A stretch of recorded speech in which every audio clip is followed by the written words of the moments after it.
मत्ती के सुसमाचार 8वां अध्याय है जो हमने आज पढ़े। शायद संडे के होमवर्क आप लोग किए होंगे। आशीष ने सजित भाई किया है? अच्छा, कल पूछता हूँ, मैं तो मीटिंग के बाद पूछता हूँ। नहीं लाया, ठीक है।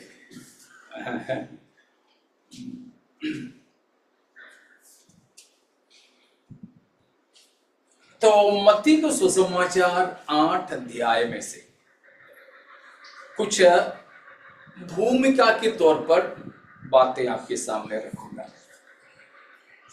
मेरा जो रोज की पढ़ना नया नियम से मत्ती में है और पुराने नियम में व्यवस्था विवरण में है, तो आज मैं मेरा रोज की पढ़ते पढ़ते में ये अध्याय मेरा हृदय के अंदर थोड़ा सा प्रभाव डाला, तो थोड़ा सा और उस पर मैंने समय व्यतीत किया। तो उसमें से कुछ बातें हैं मैं आपको बताने के लिए चाहता हूं।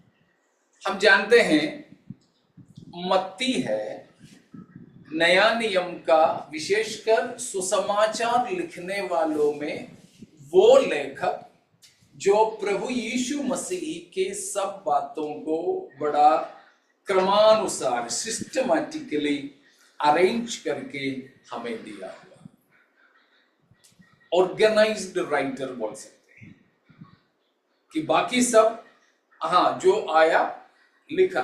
लूका भी यीशु मसीह की घटनाओं को एक इतिहासकार के तौर पर लिखा, लेकिन उससे भी हट करके मत्ती ने यीशु मसीह की जीवन की, थोड़ा सा और सफाई से बता दूं तो यीशु मसीह की शिक्षाओं को मत्ती ने एकदम एक के बाद एक करके सिखा के दिया।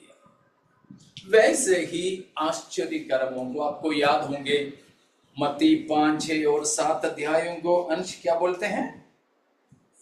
मत्ती 5, 6 और 7 अध्यायों को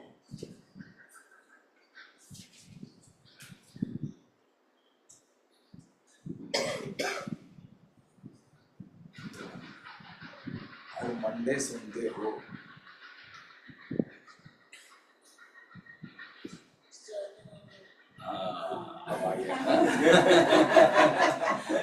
good. Sermon on the Mount, Hindi में क्या बोलते हैं? पहाड़ी उपदेश। ठीक है। तो यीशु मसीह ने सिखाया हुआ कुछ शिक्षाओं को मत्ती ने एक साथ में लेकर हमें बताया, जबकि लूका की सुसमाचार में वो शिक्षा अलग अलग अध्यायों में फैला पड़ा है, लेकिन मत्ती ने वो सब कुछ लेकर के एक साथ ऑर्गेनाइज किया, अरेंज करके दिया। तो इसीलिए वैसा भी और भी प्रचार हैं। उस समय मैंने बोला था करीब 5 प्रचार यीशु मसीह की सारी शिक्षाओं को मत्ती ने 5 झुंड में बांट करके हमें लिख के दिया है। तो मत्ती 5, 6, 7 जो सरमन ऑन द माउंट या पहाड़ी उपदेश, उसको हम बोल सकते हैं Matthew was describing or demonstrating the divine wisdom through those 3 chapters. वो 3 अध्यायों के द्वारा मत्ती प्रभु यीशु मसीह की शिक्षा को बताकर परमेश्वर की ज्ञान के बारे में बता रहा था। The wisdom of Jesus, the divine wisdom of Jesus, हम उसके बारे में बताते हैं। वो है 7 अध्याय की आखिरी 2 वचन। जब यीशु ये बातें कह चुका, तो ऐसा हुआ कि भीड़ उसके उपदेश से चकित हुई, क्योंकि वह उनके शास्त्रियों के समान नहीं, परंतु अधिकारी के समान उन्हें उपदेश देता था। देखा, प्रभु यीशु मसीह की शिक्षा, उससे उपदेश से लोग चकित हो गए। अब तक शास्त्री और फरीसियों के शिक्षा ही सुने हुए लोग उनसे हटकर के एक शिक्षा यहां प्रभु यीशु मसीह के द्वारा सुन रहे हैं। आवाज बराबर है ऑनलाइन में?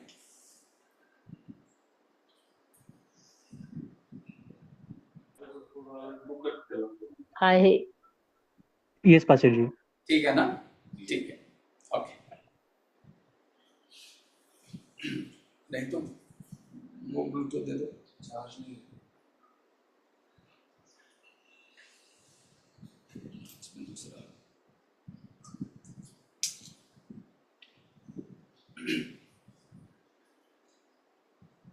तो मत्ती अपने उन तीनों अध्यायों में मसीह की ज्ञान शिक्षाओं के द्वारा प्रकट किया। ये 8 अध्याय में आया तो आपने ध्यान दिया, इस 8 अध्याय में मत्ती किसके बारे में बता रहा है? आश्चर्य कर्मों के बारे में बता रहा है। We have 7 miracles, 7 wonders described in chapter 8। 8 अध्याय में मत्ती एक के बाद एक किसके बारे में बता रहे हैं? शोभा, आशीष के बारे में। आशीष के बारे में नहीं बता रहे।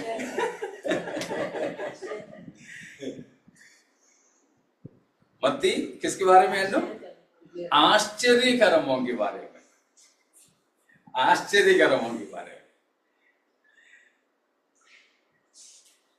में, मिराकल्स, वंडर्स, साइंस, चिन्ह चमत्कारों के बारे में। कितने चिन्ह चमत्कार इसमें? 7। So in this chapter, Matthew is trying to describe the divine love, जबकि इससे पहले ईश्वरीय ज्ञान के बारे में था। ये 8वां अध्याय में परमेश्वर के प्रेम के बारे में, प्रभु की तरस के बारे में बता रहे हैं, प्रभु का प्रेम या तरस के बारे में। तो हमने देखा कि 8 की 1 से, मलयालम शायद आपके भी बाइबल में पैराग्राफ दिया होगा। हमारे बाइबल में पैराग्राफ, एक आश्चर्य कर्म एक खंड होकर के दिया, पैराग्राफ में दिए। 1 से 4 तक है एक कोढ़ी को चंगा करने के बारे में, या किसी बाइबल में हेडिंग भी होगा, है ना? ठीक है। और दूसरा है 8 का 5 से लेकर 13 तक।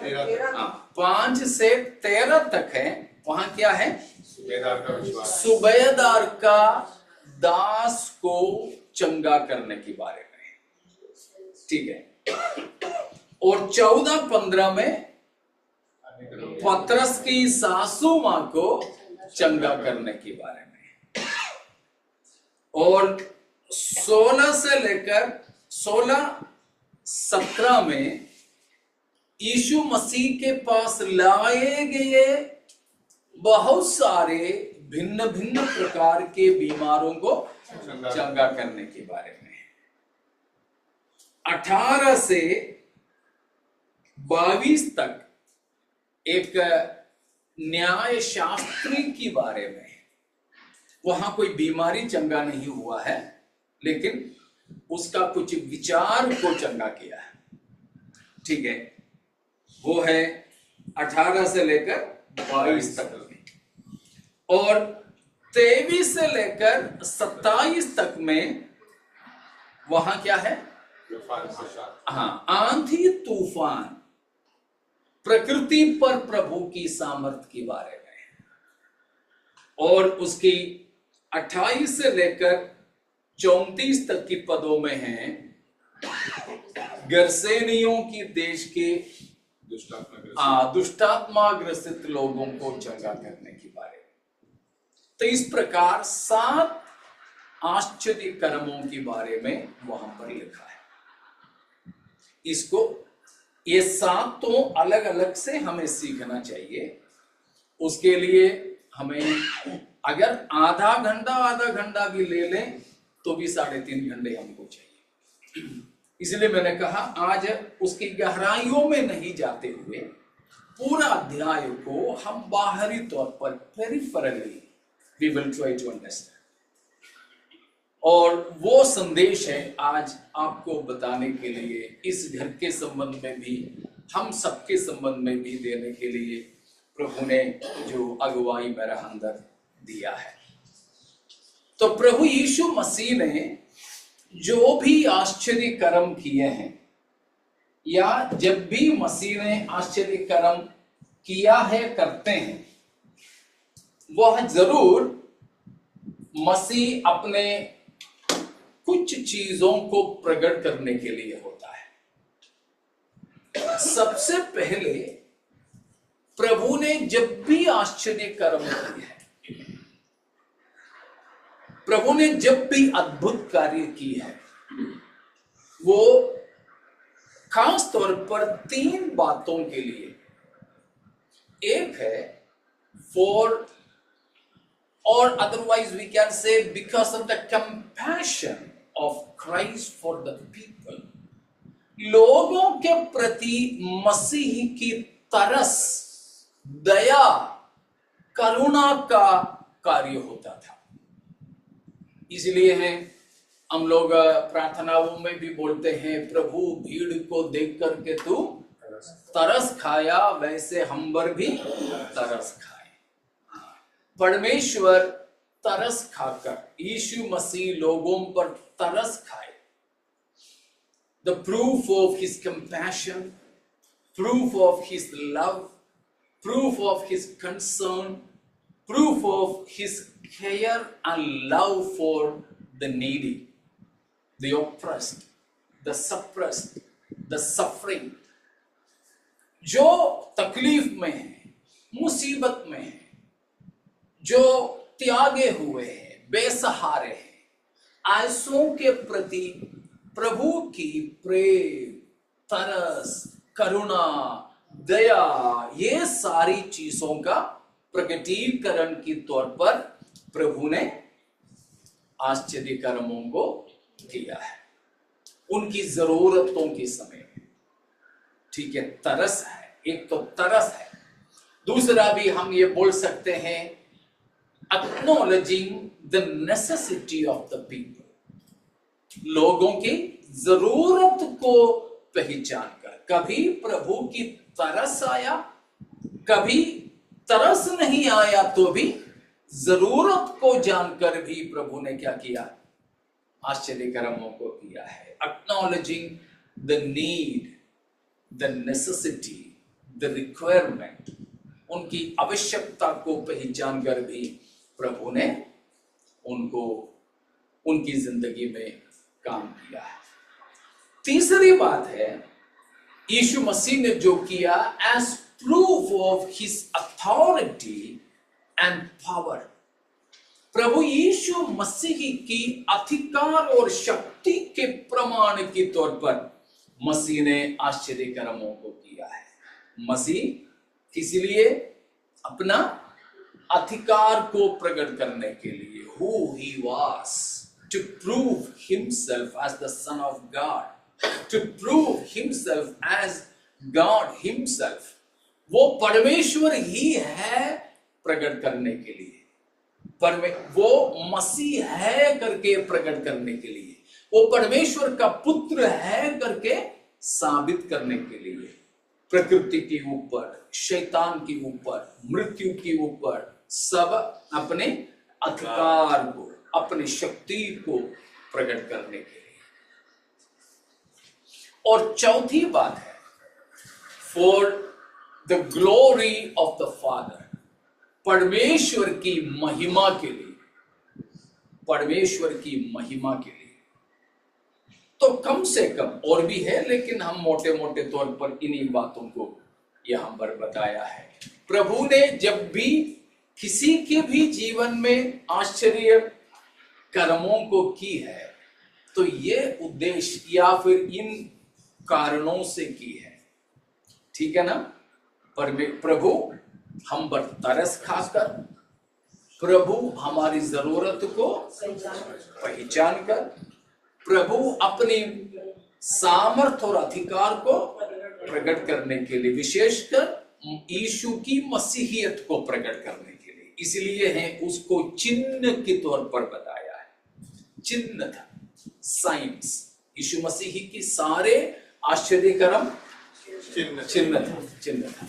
यूहन्ना है वो शब्द का इस्तेमाल ज्यादा करता है। सबसे पहला चिन्ह क्या था रोहन, यीशु मसीह ने जो किया था?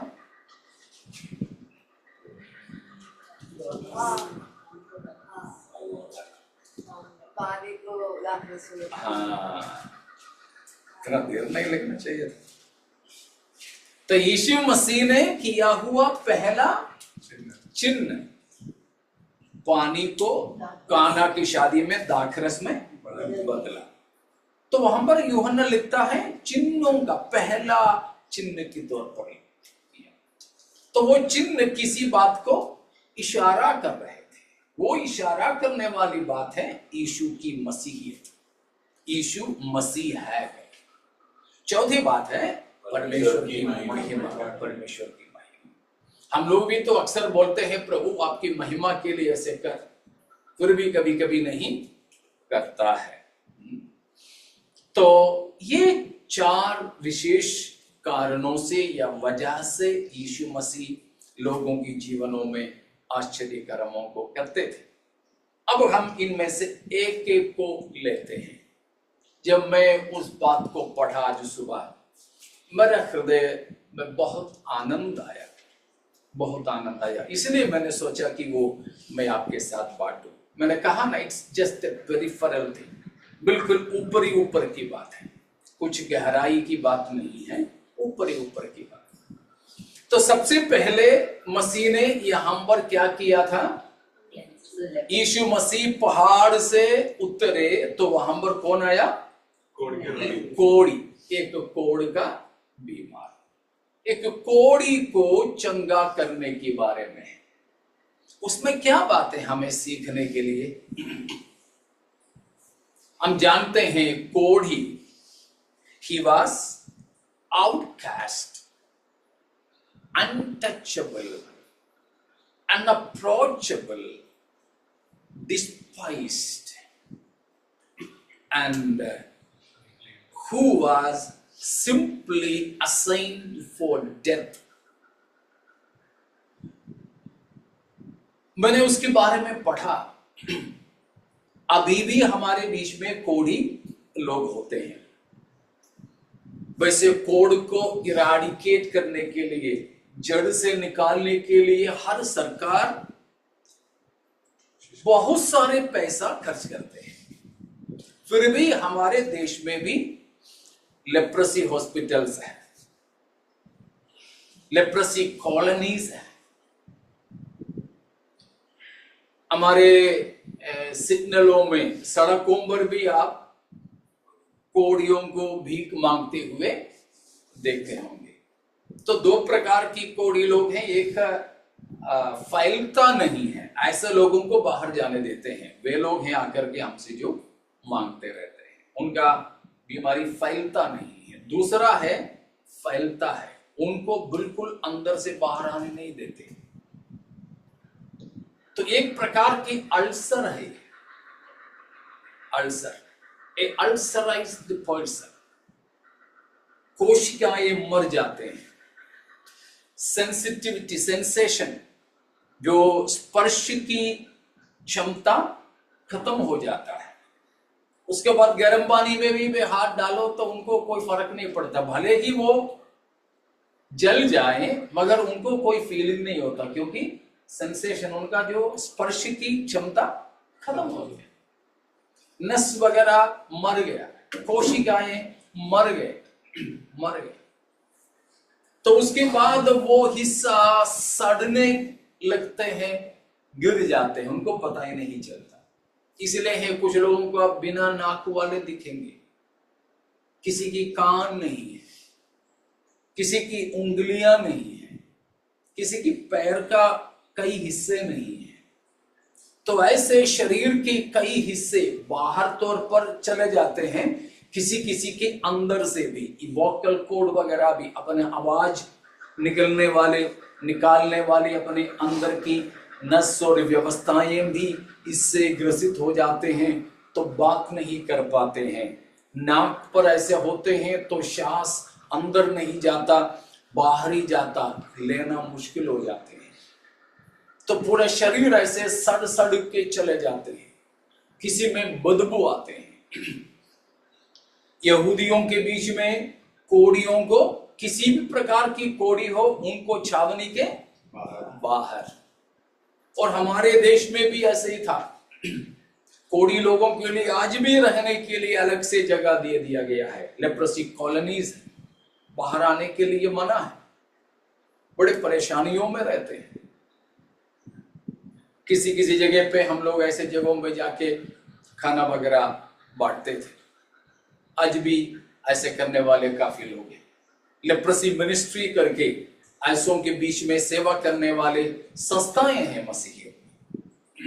ऐसे हॉस्पिटलों में ले जा करके, क्योंकि ऐसा हॉस्पिटल उन्हीं के ही रहते हैं, लेप्रोसी हॉस्पिटल ही रहते हैं, तो वहां पर जाकर उन लोगों के बीच में सेवा करते हैं, खाना देते हैं, सुसमाचार सुनाते हैं, उनसे भी प्रेम करने वाले कोई है करके बताते हैं। मुझे याद है हमारे पड़ोस में एक आदमी, उनका बेटी की शादी में भी वो आदमी को हॉस्पिटल से घर वाले नहीं लाए। तब पता चला लोगों को कि वो आदमी जिंदा है और गांव में ही है, मतलब केरल में ही है, लेकिन उनको ये बीमारी है। बेटी की शादी में भी नहीं लाया गया, तो घर वाले भी नहीं चाहते हैं। यहां अभी से भी बहुत ही ज्यादा अछूत माने जाने वाले, अपवित्र माने जाने वाले, समाज से भ्रष्ट माने जाने वाले एक जमाना था, यीशु मसीह की जमाना। यीशु मसीह लेकिन उस कोढ़ी को क्या कर दिया? चंगा किया। और कोई छूना नहीं चाहते, ऐसा अछूत कोढ़ी को मसीह ने छुआ। कोई सामना करना नहीं चाहता, ऐसा कोढ़ी के सामना किया। कोई पास जाना नहीं चाहता, ऐसा कोढ़ी के मसीह पास गया। See how Jesus is approachable, accessible, even for the untouchable and outcast. जो त्यागे गए लोग हैं, जो छोड़े गए लोग हैं, किसी की भी द्वारा परवाह नहीं किया जाता, ऐसों के लिए प्रभु यीशु मसीह अपने आप को उपलब्ध कराया है।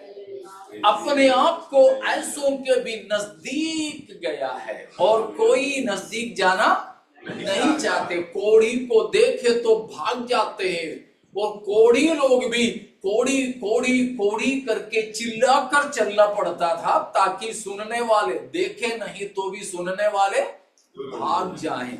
लेकिन ऐसों के पास हमारे प्रभु यीशु मसीह पास गया है। हालेलुया, कितना धन्य है। कोई छूना नहीं चाहता है, ऐसों को प्रभु ने छू लिया है। हालेलुया। प्यारो, हमारी स्थिति कुछ भी हो, शायद इस कोढ़ी की तरह मैं और आप तो नहीं होंगे। ये कोढ़ी की तरह हम समाज से बाहर नहीं होंगे, इस कोढ़ी की तरह हम समाज से भ्रष्ट तो नहीं होंगे। ऐसे नहीं कि कोई हमारे पास आना नहीं चाहते हो, ऐसे नहीं कि हम ट्रेन में चढ़े तो कोई हमसे दूर जाते हो। अगर ऐसा स्थिति में भी इस कोढ़ी के पास गया, छुआ, उसे चंगा किया हुआ प्रभु मुझसे और आपसे कितना ज्यादा प्रेम करता होगा। Hallelujah, hallelujah. ये धन्य अनुभव है। हालेलुया। उसमें से यीशु मसीह का वो कोढ़ी को चंगा करने का अनुभव हमें यही सिखाता है। हम प्रभु के पास जा सकते हैं, नहीं, वो हमारे पास आता है। हालेलुया, वो हमें छूता है। ऐसा किसी स्थिति में भी हम रहें कि लोग हमारे पास नहीं आ सकते हो, हमें त्याग देते हो, तब भी हमें मसीह के पास आशा है। With Christ, hallelujah. हमारी जिंदगी के बिल्कुल कठिन और ऐसा त्यागा हुआ परिस्थिति में भी हमें मसीह में आशा है। हालेलुया, वो है पहली बात। दूसरी बात क्या है? दूसरा चमत्कार क्या था? या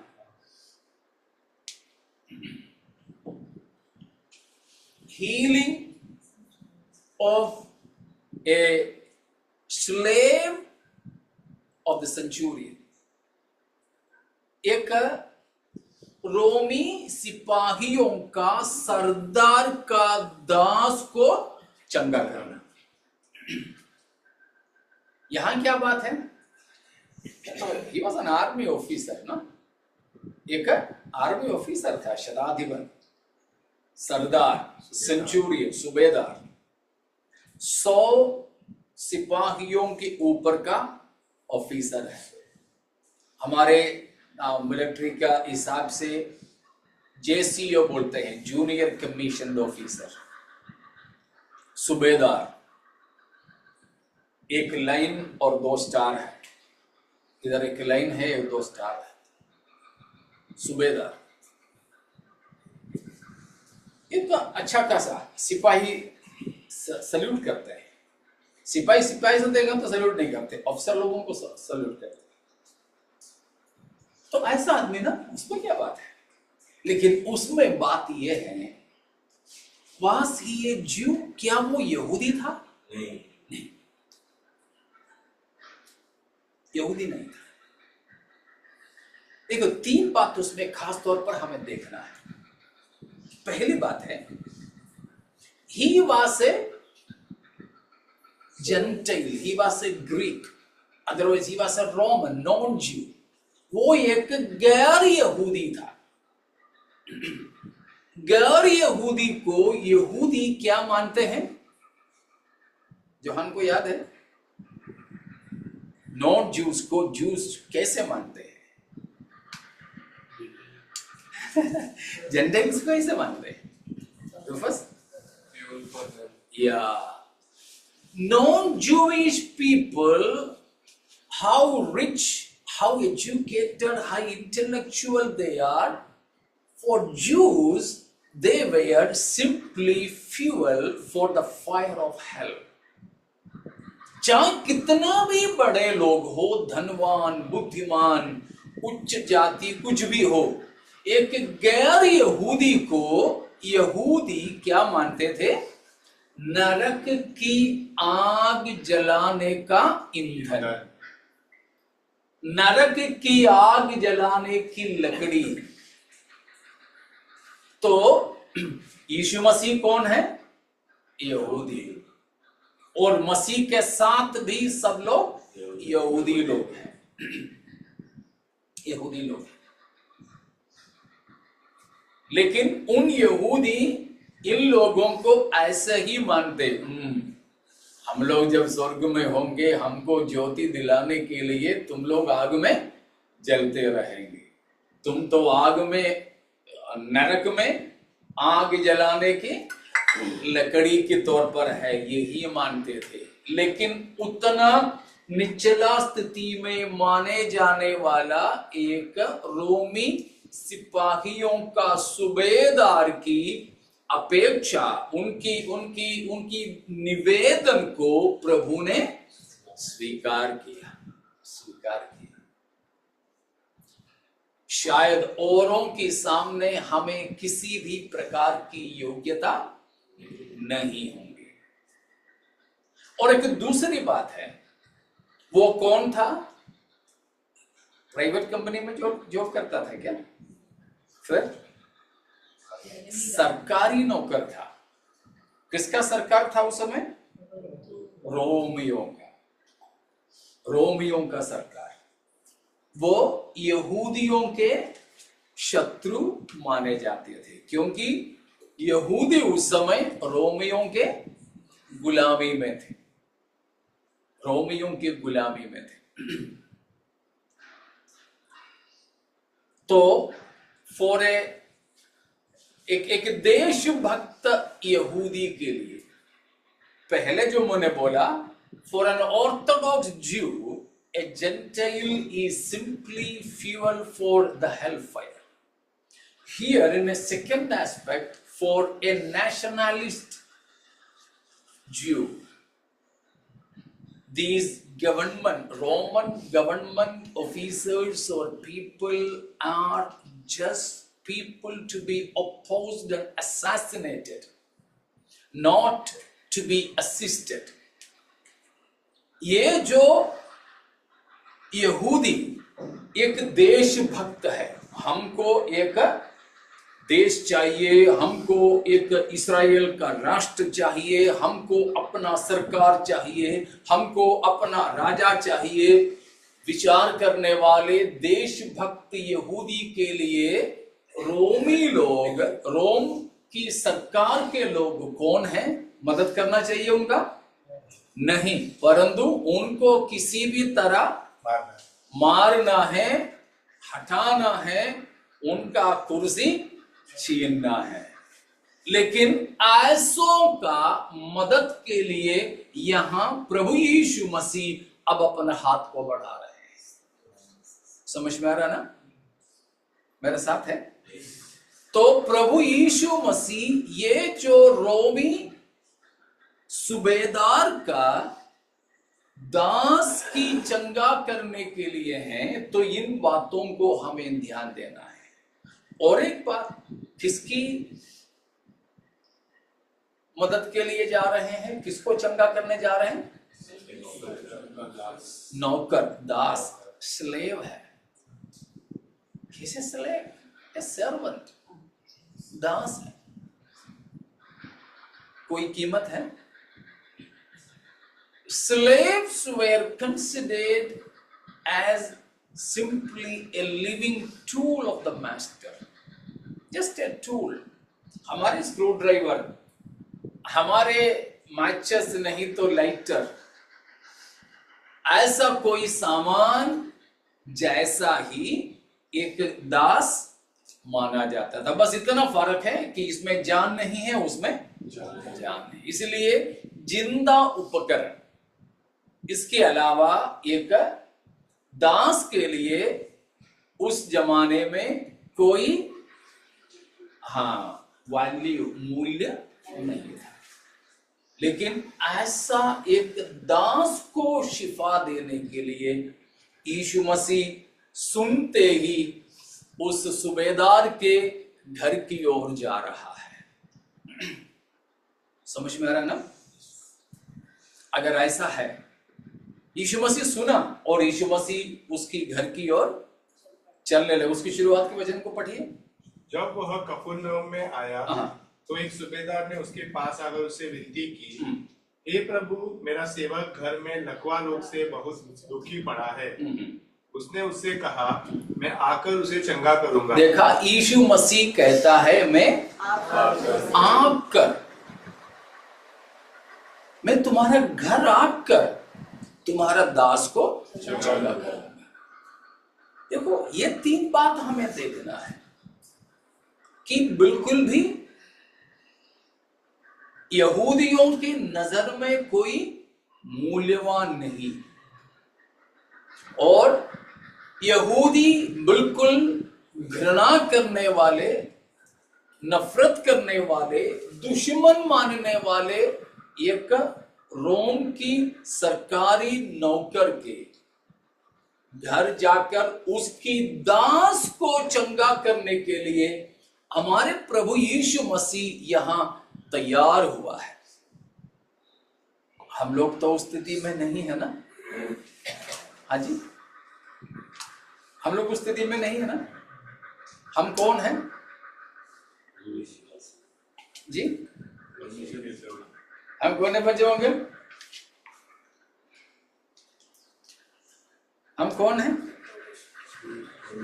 God's children. हम पराये नहीं हैं, परमेश्वर के संतान हैं। हम परमेश्वर को क्या बुलाते हैं? अंकल, हाँ, ए अब्बा, ए पिता, ए अब्बा। कई बार मैंने बोला अब्बा का मतलब अपने पापा को बुलाने वाला, संबोधित करने वाला एक बात है। तो परमेश्वर हमारे पिता है। हम नरक की आग जलाने वाले लकड़ी है नहीं, फिर स्वर्ग की वारिस है और स्वर्ग की नागरिक है। ठीक है, समझ में आ रहा है ना?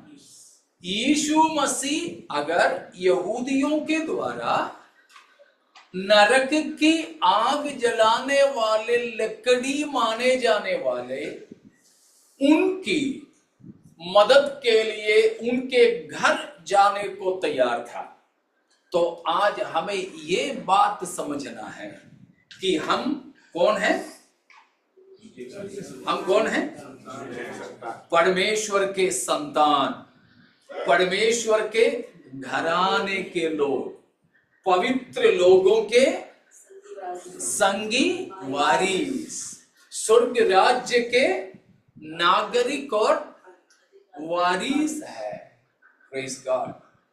अगर ऐसा है तो हमारे घर में हमारे प्रभु क्यों कर नहीं आएगा? हमारे मदद क्यों कर नहीं करेगा? जैसे कई बार प्रभु यीशु मसीह ने कहा, आकाश की पक्षियों को और जंगल की शोषण को सब खिलाता पिलाता पहनाता है। ए अविश्वासियों, तुमको क्यों कर नहीं करेगा? वही बात ही हम पर भी एप्लीकेबल है। ठीक है ना? वही बात यहाँ पर भी हम लागू करें। अगर ऐसों का मदद के लिए मसीह तत्पर रहता था, तैयार था, तो हमारे लिए क्यों नहीं? फिर भी कई बार हमें क्या नहीं है? भरोसा नहीं है। हम तब भी हाथ पैर मारते रहते हैं। हम तो इधर उधर भटकते रहते हैं। हम बहुत ही निराश हो जाते हैं, हम डर जाते हैं, है ना? थोड़ा सा कुछ तकलीफ भी होते हैं तो हम परेशान हो जाते हैं। तो हम लोग शायद कहते होंगे, मुझे कुछ हो गया तो कोई दिक्कत नहीं, मेरे बच्चे को नहीं होना चाहिए, है ना सुजीत ब्रदर? अगर जूड़ी वाला मुझ पर ट्रांसफर हो जाए तो चलेगा, है ना? कहाँ रहे हमारी भरोसा? नहीं होना चाहिए। चाहे किसी भी परिस्थिति में हम हो, ये यीशु मसीह हमारा प्रभु है। ये प्रभु हमारे लिए भी है। गैरों के लिए मसीह ऐसा तैयार था, तो हम अपनों के लिए वो कितना आतिथ। हालेलुया। आज हमारे भरोसा बढ़े, हमारे डर दूर हो जाएं, हैं? ठीक है ना? तो ये है दूसरी बात। तीसरी बात क्या था? पतरस की सांस को चंगा किया। वहां पर तो इसमें दो बात, इन सारी चीजों में हमें दो दो चीज देखना है। एक है हमारी मसीह की गरिमा, हमारे मसीह की महिमा, और दूसरा उससे हमको क्या सीख लेना है। ठीक है ना? ये दोनों बात को हमें देखना है। ഈ സംഭവങ്ങളിലെല്ലാം കൂടെ നാം മനസ്സിലാക്കേണ്ടത്, ഒന്ന് നമ്മുടെ കർത്താവിന്റെ മഹത്വമാണ്, രണ്ട് അതിൽ നിന്ന് നമുക്ക് പഠിക്കാനുള്ള പാഠം. ഇത് രണ്ടും നമുക്ക് ഒരുമിച്ച് അതിൽ നിന്ന് ചിന്തിക്കാം. अब पतरस की सासू मां, ठीक है, हम पहले चाहें बोल सकते हैं यीशु मसीह एक परफॉर्मेंस के तौर पर किया है। यीशु मसीह लोगों को दिखाने के लिए किया है। लेकिन यहां पर यह कहां हो रहा? कोई पब्लिक स्टेडियम में हो रहा है क्या? नहीं। कोई बड़े मंच पर हो रहा है? नहीं। नहीं।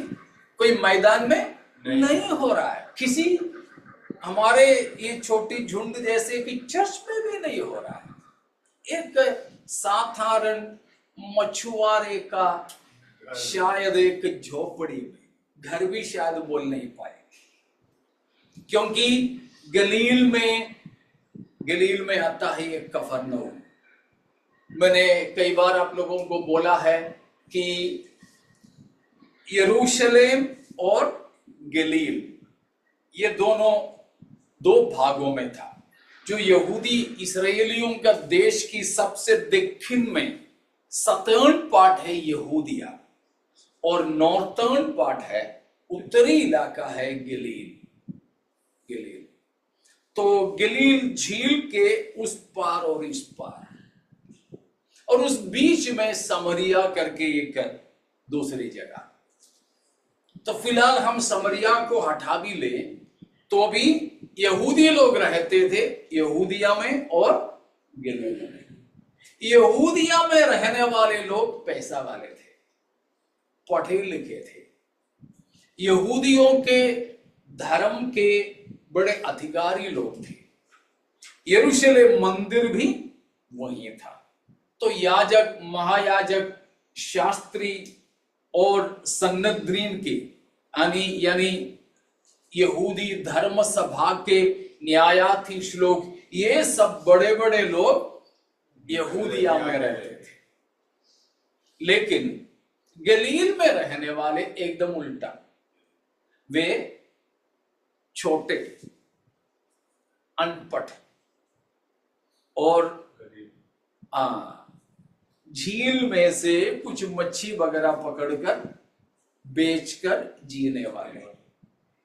इसीलिए यहूदी तो है वे भी, लेकिन यहूदिया में रहने वाले यहूदियों के मन में भी गलील के यहूदी कम पैसे का, उनकी अनादर करते थे।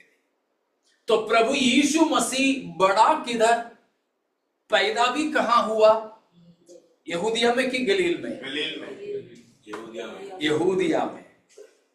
यीशु मसीह की जन्म और बढ़ना यहूदिया में, बेतलहम, दाऊद की नगरी, राजधानी, क्योंकि राजा होकर के वो पैदा हुआ है। पैदा तो हुआ वहां, लेकिन जब बढ़ने के बाद सेवकाई के समय में कहां सेवकाई करना चुना? गलील में। इसीलिए यीशु मसीह के बारे में गानों में भी आप लोग सुने होंगे, लेखों में भी पढ़ते हैं, बाइबल में भी लिखा है, ही वाज ए गैलीलियन।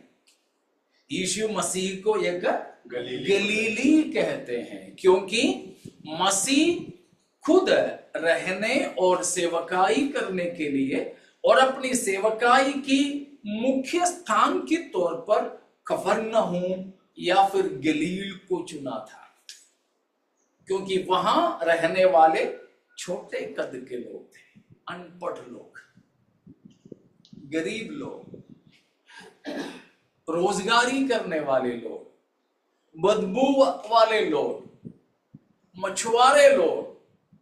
इसलिए हैं प्रेरितों के काम में पतरस और यूहन्ना के बारे में बाकी यहूदियों ने बोलने लगे, ये तो अनपढ़ लोग हैं भाई, ये लोगों के पास यहाँ इतना ज्ञान कहां से आया? हाँ, तो अनपढ़ मानते थे उनको। यीशु मसीह भी उनके साथ मिलने के लिए चाहा। प्यारों, अगर दो लोग प्रभु के सामने खड़े हो, एक ऊंचे कोई और एक नीचा कोई, मसीह किसके साथ झुकना चाहेंगे? जो नीचा है। हालेलुया। इसीलिए ही तो मसीह ने हमें चुना है। हालेलुया। हमारे पास कुछ होने की वजह से नहीं, लेकिन हमारे पास कुछ ना होने की वजह से, हमारे नालायक स्थिति को जानकर मसीह ने भी हमको नहीं त्यागा जैसे संसार के लोग हैं। हालेलुया। तो उसी तरह यहां देखो, पतरस की सासू मां बिल्कुल गलील झील के किनारे में कहीं झोपड़ी बांधकर उसी में रहते होंगे, क्योंकि काम भी तो उनका मछली पकड़ना है। तो शहर में कहीं जाके रहने से काम नहीं चलेगा, तो वहीं पास में कहीं है। वहां और कोई मसीही की चमत्कार देखने के लिए नहीं था, लेकिन वहां उनकी जरूरत को जान करके प्रभु ने उसे चंगा किया। Jesus miracles are not to show someone, it's not as performances. अगर कोई नहीं है देखने के लिए, शाबाशी देने के लिए, तो भी हमारे मसीह से हमारे घर की प्राइवेसी के अंदर भी, हमारे घर की जो है अपनापन के बीच में भी हमारे मसीह से एक चिन्ह और चमत्कार और आश्चर्य कर्म का उम्मीद कर सकते हैं। हालेलुया। ये नहीं कि हमको किसी आम लोगों के बीच में होना हो, कोई विशेष दिन समय नहीं। यहाँ पर मसीह यीशु इसे चंगा किया उनकी घर की अंदर, एक 4 दीवार के अंदर, एक छोटे झोपड़ी के अंदर मसीह ने अपना आश्चर्य कर्म को प्रकट किया है। तो हमारी जिंदगी में भी शायद कभी उम्मीद न करने वाली जगह पर, कभी उम्मीद न करने वाले समय पर हमारे प्रभु से एक छुटकारे का काम को हमें बिल्कुल उम्मीद कर सकते हैं। हालेलुया। अगली बात, चौथी बात क्या था? कहाँ हो आशीष, कहीं जा रहे हो? दुष्ट आत्मा से, हाँ, उनको किस समय में? इधर हो, किस समय? संध्या के समय। हाँ, संध्या के समय। ये कुछ काम करने का टाइम है क्या? नहीं है। दिन भर काम कर रहा था मसीह, लेकिन आराम करने की समय पर लोग लूले लंगड़े सबको लेकर आ गए। यीशु मसीह ने बोला कि मेरा टाइम हो गया, कल आ जाओ। नहीं, उन पर प्रभु तरस खाया, उन्हें चंगा किया। ऐसा नहीं। मैं गांवों में शायद किसी मीटिंग में जो गया था, वह शायद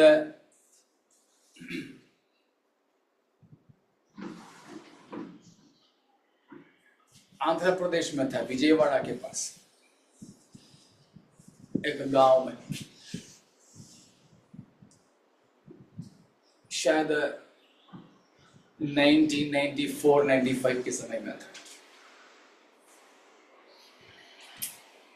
उससे पहले और जगहों पर प्रचार वगैरह किया है, लेकिन गांव में ऐसे जगह पर मैं पहली बार प्रचार तो हो गया। प्रचार के लिए भी खूब टाइम दे दिया, तो खूब प्रचार किया। गर्मी के समय पंखा वगैरह नहीं, गांव की बात है। प्रचार करके शरीर थोड़ा थक गया। उसके बाद मीटिंग खत्म हो गया, मैंने सोचा अभी थोड़ा आराम करें। तब वहां का पास्टर ने बोला, पास्टर जी अब लोग प्रार्थना करने के लिए आएंगे, प्रार्थना कर लेना। लगभग 500 लोग थे वहां पर। सब के सब मैं यूं खड़ा हूं, दोनों हाथ फैला के, सब के सब। अभी माँ बेटे भी आते हैं तो दोनों के लिए अलग अलग प्रार्थना करना है। ठीक है, मैंने सोचा ठीक है, सबके लिए तो कर लिया ना। मैंने पूछा शाम को भी यही लोग होंगे कि नया कोई आएंगे? नहीं, यही लोग हमारे चर्च के, यही सब लोग। मैंने सोचा अभी शाम को, अभी दिन में हो गया ना, शाम को भी वही बात। प्रचार सब होने के बाद जब गांवों में हम लोग जाते हैं तो ऐसे ही अभी भी लोग आते हैं।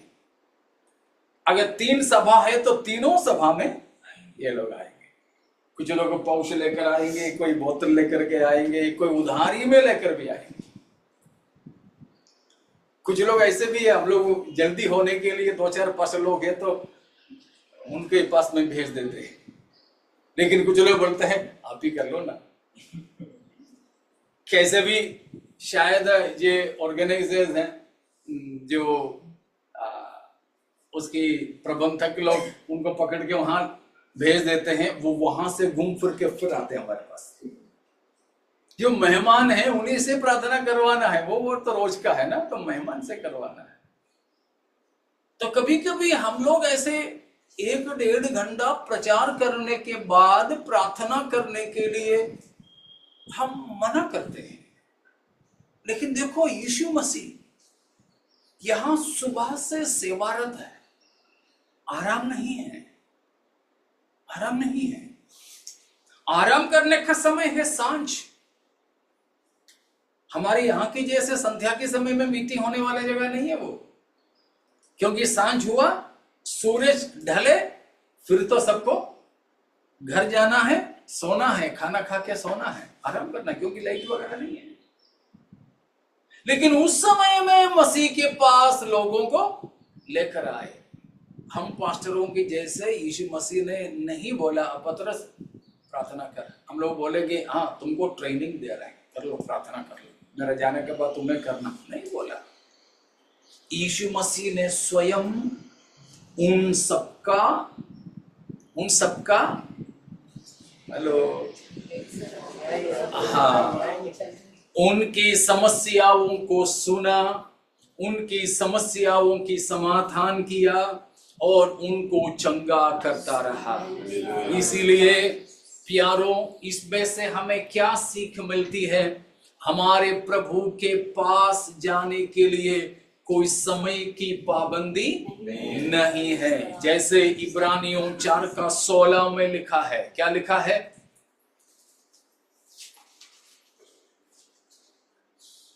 बिना देख इसलिए आप अब अनुग्रह के सियासत के निकट यह बात कर चले कि हम पर दया हो और वह अनुग्रह पाए जो आवश्यकता के समय हमारी सहायता करे। कब? जब हमें आवश्यकता है तब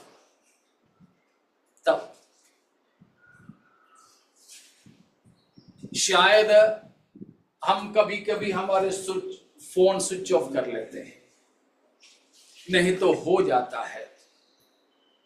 कभी कभी नहीं किया तो भी मिलता नहीं है, लेकिन हमारे प्रभु को हालेलुया नेटवर्क कवरेज क्षेत्र से बाहर कभी नहीं रहता है। हालेलुया। कभी कभी नेटवर्क के अंदर है, बुलाते तो बोलते हैं जिसको आपने फोन किया वो अभी उत्तर नहीं दे रहा है, लेकिन हमारे प्रभु से वो चीज नहीं होगा। जब भी पुकारो हमें वो उत्तर देता है। हम जब भी पहुंच सकते हैं, चाहे हम अकेले जाएं। कुछ लोग हैं कौन आया देखते हैं, अच्छा वो है तो खोलो, हाँ ये नहीं, लेकिन ये कौन आया? अच्छे वाले कोई आए क्या? नहीं, बीमार, तरह तरह की बीमार, दुष्टात्मा ग्रसित लोग, उनके लिए खोल रहे हैं।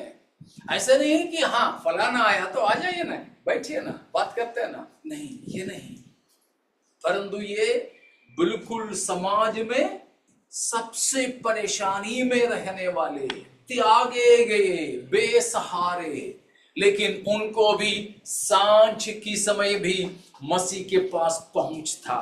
प्यारो, हमारे जीवन में चाहे और कोई दरवाजा हमारे लिए खुला ना मिले और किसी भी दरवाजे पर खटखटाना भी हम पसंद नहीं करें। शायद साथ में सो रहे हमारी माँ, पति, पत्नी, बच्चों को भी अभी तो टाइम इतना हुआ ना, अभी परेशान मत करें, हम सोच लेते हैं। लेकिन हमारे प्रभु के साथ ऐसे हमें सोचने की जरूरत नहीं। किसी भी बेड टाइम पर भी हमारे प्रभु के लिए वो टाइम है। Hallelujah, hallelujah. यहाँ पर सब लोग मसीह के पास संध्या की समय में पहुंचे। सही है कि फास्ट तो हमारे प्रभु के पास हमें किसी भी समय में किसी भी हालत में पहुंचने के लिए हालेलुया पहुंचे। वो है हम रोमियो 5 की 2 पद में पढ़ते हैं। इसके द्वारा विश्वास के कारण उस अनुग्रह तक जिसमें हम बने हैं हमारी पहुंच भी हुई। और यीशु मसीह की द्वारा हमें परमेश्वर की उस अनुग्रह में जिसमें हम अभी बने हैं हमारी पहुंच भी हुई। एक्सेसिबिलिटी, हमें प्रभु के पास पहुंच मिली है। हमेशा हमेशा, कोई समय नहीं, कोई समय नहीं।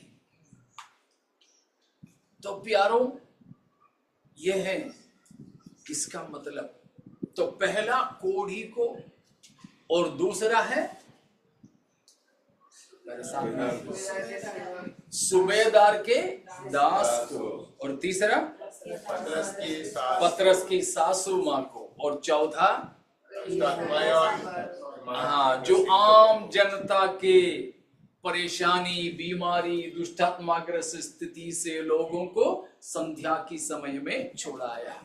वो भी किस लिए था? यशायाह 53 अध्याय की भविष्यवाणी पूरा होने के लिए, पूरा होने के लिए। कौन सा भविष्यवाणी? विच प्रोफेसी? आप हमारी दुर्बलताओं को ले लिया और हमारी बीमारियों को उठा लिया। हाँ, तो प्रभु यीशु मसीह के बारे में यशायाह ने भविष्यवाणी किया, वो यहां पूरा हुआ कि किसी भी समय मसीह के पास आने वालों को प्रभु त्यागता नहीं था। हालेलुया। अगली बात, पांचवा क्या है वहां पर?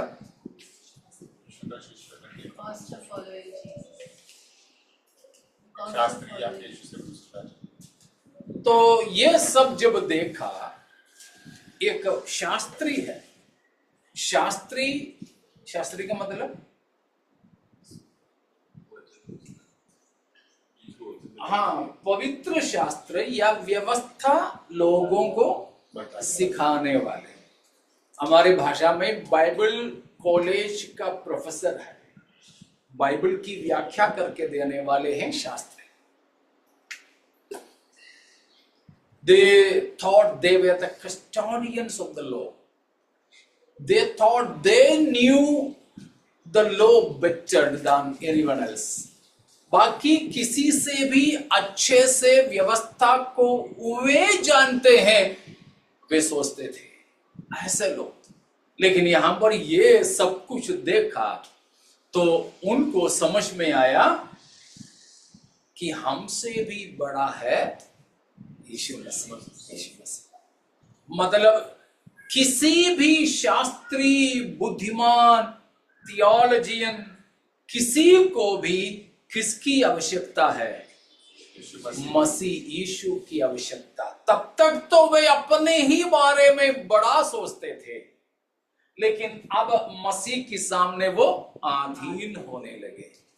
लेकिन वहां पर और 3 बात है, उसको हम और किसी समय में लूका 9 से मिला करके पढ़ेंगे, इसलिए उसको मैं फिलहाल उतना ही बोल करके छोड़ देता हूं कि हमको चाहिए हमारे जीवन में यीशु मसीह की अधीन होकर, मसीह के अधीनता में हमें रहना। ठीक है, इसलिए 6वां 7वां में आकर के हम समाप्त करेंगे। 6वां वहां क्या हुआ था? 6वां क्या था? क्या है?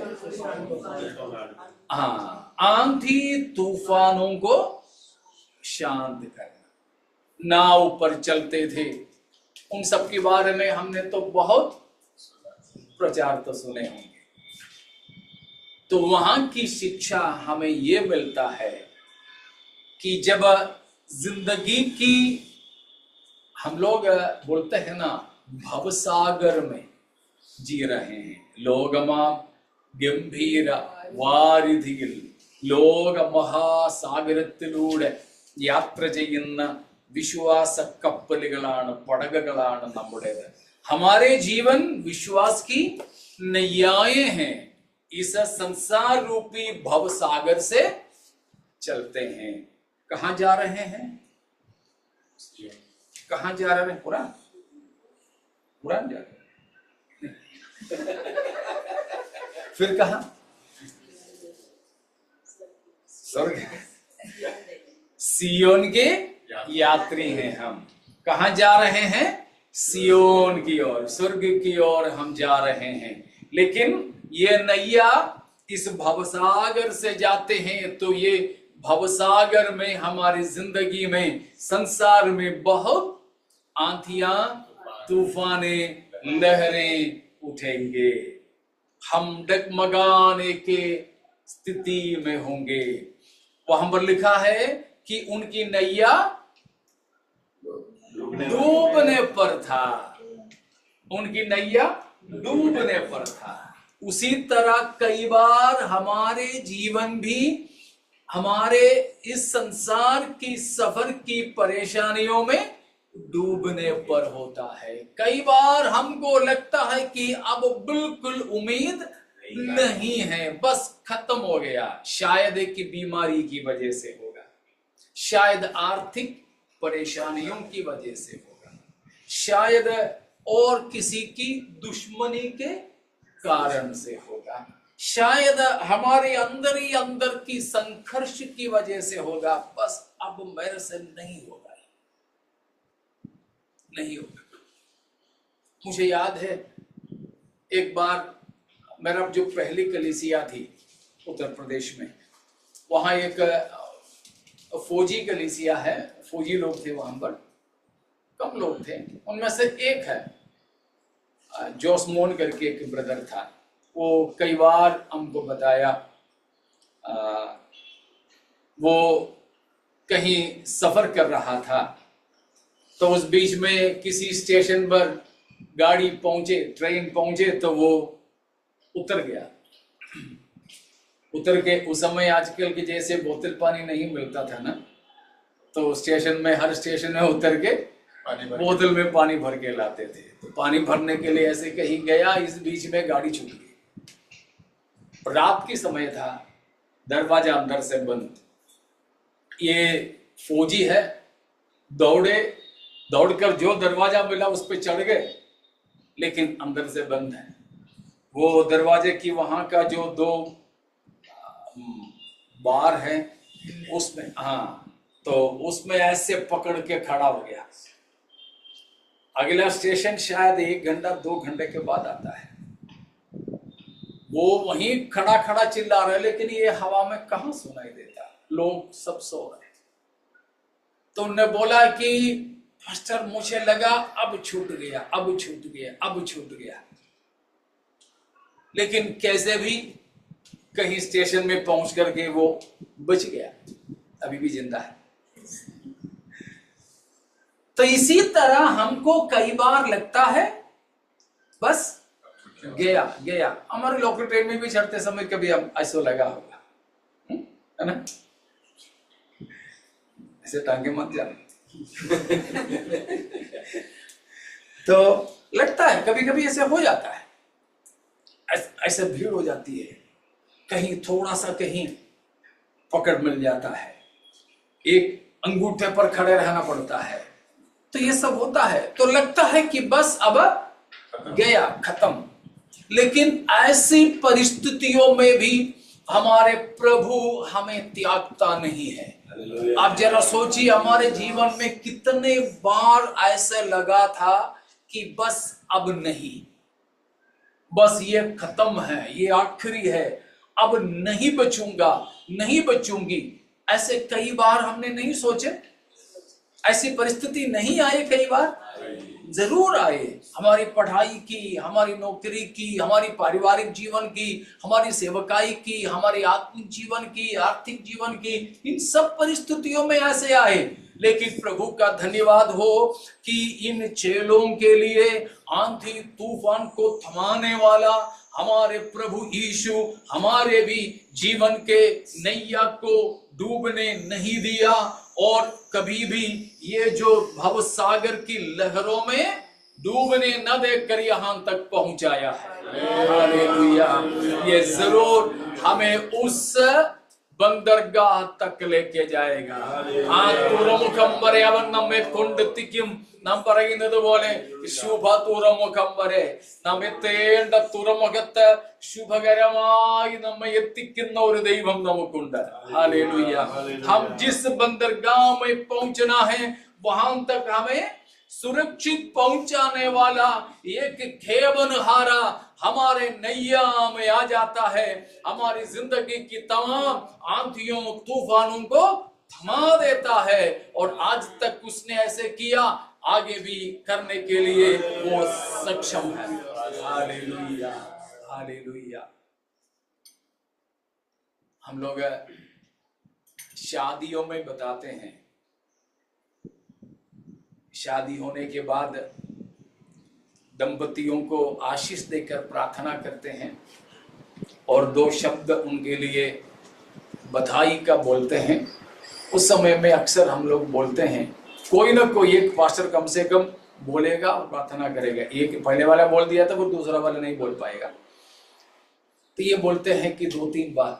एक है जैसे अभी ने बताया, प्रभु ये प्रिय दोनों जनों की पारिवारिक जीवन में जब आंधियां तूफाने आए तो इनकी पारिवारिक जीवन को डूबने, टूटने, अलग होने नहीं देना।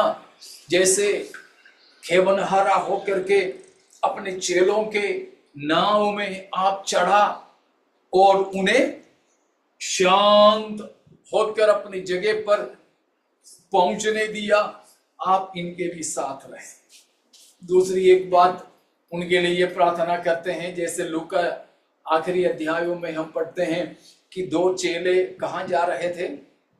एम्माउस की ओर। तो दोनों के बीच में वाद विवाद होता था। यीशु मसीह उनके साथ चलने लगा, तीसरा जन होकर पूछे क्या है, तो दोनों की वाद विवाद के बारे में बोले। तो वो तीसरा व्यक्ति होकर के यीशु मसीह ने उनका वाद विवाद को सुलझाया। वैसे प्रार्थना करते, प्रभु इनकी पारिवारिक जीवन में भी ऐसे वाद विवादों में वे चलते हैं तो आप तीसरा व्यक्ति होकर के उनको सुलझा करके ले चलना।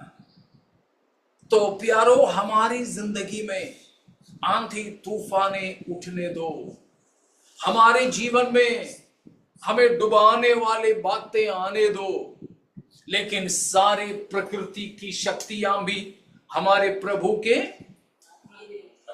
अधीन है, पांव के नीचे है।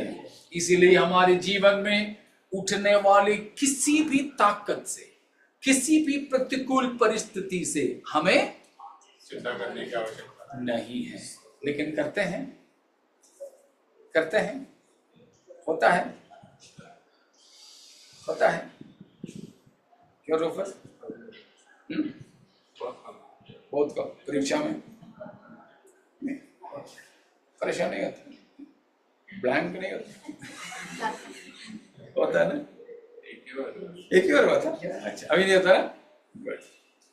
बच्चों होता है, तो बिंदास परीक्षा में हमें कोई मतलब नहीं होता।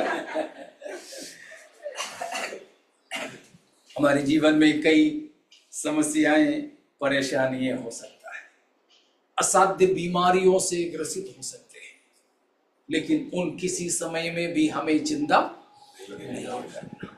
प्रभु हमें थाम दे, थामे, आंधी को, तूफान को शांत कर दे, लहरों को थमा दे।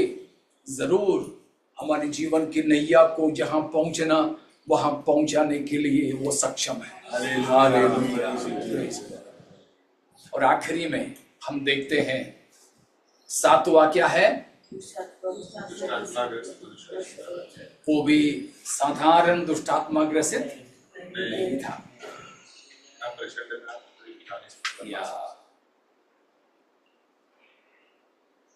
तो दूसरे जगह पे लिखा है, यीशु मसीह उससे पूछता है दुष्टात्मा से कि तेरा नाम क्या है? तो नाम क्या बताया? सेना, लीजियन। सेना, लीजियन का मतलब है रोमी सिपाहियों का एक रेजिमेंट का नाम है लीजियन। हमारे इंडियन आर्मी में रेजिमेंट बोलते हैं, उनका एक झुंड लीजियन। वो लीजियन में 6000 सिपाहियां होते हैं, 6000। तो यहां पर ये दुष्टात्मा से मसीह ने पूछा नाम क्या है? तो बोला सेना। मतलब हम कितने हैं? एक नहीं, 6000 है। जरा सोच लो, एक विश्वासी भाई या बहन के अंदर दुष्टात्मा एक भी नहीं है, उसका साधारण एक मानवीय स्वभाव है थोड़ा सा गुस्सा आना। जब वो गुस्सा करता है तो उसको अंधाधुंध कुछ भी दिखता नहीं है, क्या मुंह से निकलता है, क्या हरकत करता है, ये कुछ भी समझ में नहीं आता। कौन नहीं है? कोई दुष्टात्मा ग्रसित नहीं है, साधारण एक मनुष्य की थोड़ा सा गुस्से की आदत है। ऐसा है तो उसके अंदर एक दुष्टात्मा भी घुस जाए तो, अगर एक दुष्टात्मा घुसा हुआ दुष्टात्मा ग्रसित आदमी का स्वभाव हालात तो इतना गंभीर है कि शायद पुलिस वाले भी, ऐसा है तो 6000 घुस गया तो एक आदमी में 6000 दुष्टात्माएं ग्रसित किया है तो उसका हालात पढ़ते हैं कि वो रहता किधर? कब्रों में। पहनता क्या था? कुछ नहीं। बांधते किससे थे? लेकिन बस वो रगड़ कर तोड़ देता था और पत्थर से खुद को मारता था। तो खुद को मारता था तो दूसरों को, इसीलिए उस रास्ते से इतना गंदा हालात में इतने सारे दुष्टात्माओं के एक अड्डा बना हुआ आदमी की खोज में मेरा प्रभु यीशु मसीह पहुंचा और किसी से भी असाध्य अनुभव से उसको छुड़ाया। तो हमारे जीवन में भी लगता है कि किसी भी असाध्य अनुभव है उसमें से छुड़ाने के लिए आज मेरा प्रभु सक्षम है। हालेलुया। अगर किसी भी आदत के हम आधीन हो, किसी आदत से हम छूट नहीं पा रहे हो, हम लोग कभी बोलते हैं ना, मैंने तो छोड़ दिया लेकिन ये छूटता नहीं है, छूटता नहीं है। कई बार हम लोग ऐसे बोलते हैं। हाँ, बाहर के लोगों में तो ऐसा है, तंबाकू खाना छोड़ दो भाई। अरे भाई साहब, कितने बार छोड़ा है लेकिन छूटता नहीं है। बीड़ी पीना, दारू पीना, ये सब बोलते हैं कि छूटता नहीं, छूटता नहीं, छूटता नहीं। ये अंकल को भी हम कितने बार बोलते थे, इसलिए हंस के भाष रहा करते बोलते थे छोड़ो, तो बोलता था छोड़ दूंगा पाशा साहब, छोड़ दो, लेकिन अरे छूटता नहीं, क्या करें, है ना। लेकिन ऐसा हमें ना छोड़ने वाली आदतों से भी, दुष्टात्मा की कार्यों से भी हमको छुड़ाने के लिए आज हमारे प्रभु हमारे मध्य में है, हमारे पास में है। मुझे व्यक्तिगत तौर पर, परिवार के तौर पर, कलीसियाई तौर पर हमको इस प्रकार की सारे बंधन से बुरी आदतों से छुड़ाने के लिए हमारे प्रभु सक्षम है। ऐसा किसी भी चीज हमको ग्रसित करते हो, आज प्रभु से बोलिए, प्रभु उन सेना दुष्टात्माओं की तरह मुझे ग्रसित किया हुआ ये स्वभाव है, ये बात है, मुझे उसमें से छुटकारा प्रदान कीजिए। हालेलुया। आज हमें छुड़ाने के लिए हमारे प्रभु हमारे मध्य में है। हालेलुया। ये 7 आश्चर्य कर, ये 7 अचंभे के काम प्रभु यीशु मसीह किया करके 8वें अध्याय में मत्ती ने हमें एक के बाद एक लिख करके दिया है। ये मत सोचना कि ये 7 बार ऐसे ही एक के बाद एक हुआ, नहीं हुआ। मत्ती ने उन चीजों को ऑर्गेनाइज करके हमें लिख के दिया है। ऐसे नहीं कि एक के बाद एक हुआ, ऐसे नहीं है। लेकिन ये 7 बातें जिसमें हम परमेश्वर की प्रेम को, प्रभु की सामर्थ को, प्रभु की अधिकार को देख सकता है। प्यारो, हम यीशु मसीह की लहू से खरीदे गए लोग हैं। हम प्रभु के खून की कीमत है। यीशु ने क्रूस पर हमारे लिए अपना जीवन को दिया, अपना जान देकर हमें छुड़ाया है। तो कभी भी शैतान के और पाप के अधीन हमें छोड़ नहीं देंगे, लेकिन उन सब से हमको विजय दिलाने वाला हमारे प्रभु है। हालेलुया। अब हम मिलकर प्रभु से विनती करेंगे। हालेलुया। पहले हम प्रभु का धन्यवाद करेंगे इन 7 शिक्षाओं से कि हमें हियाव मिला है। क्या हमसे प्रभु ने बातें किया, हमारी व्यक्तिगत जीवन से प्रभु ने कुछ बर्ताव किया, तो प्रभु का हम धन्यवाद कर सकेंगे। Hallelujah, hallelujah.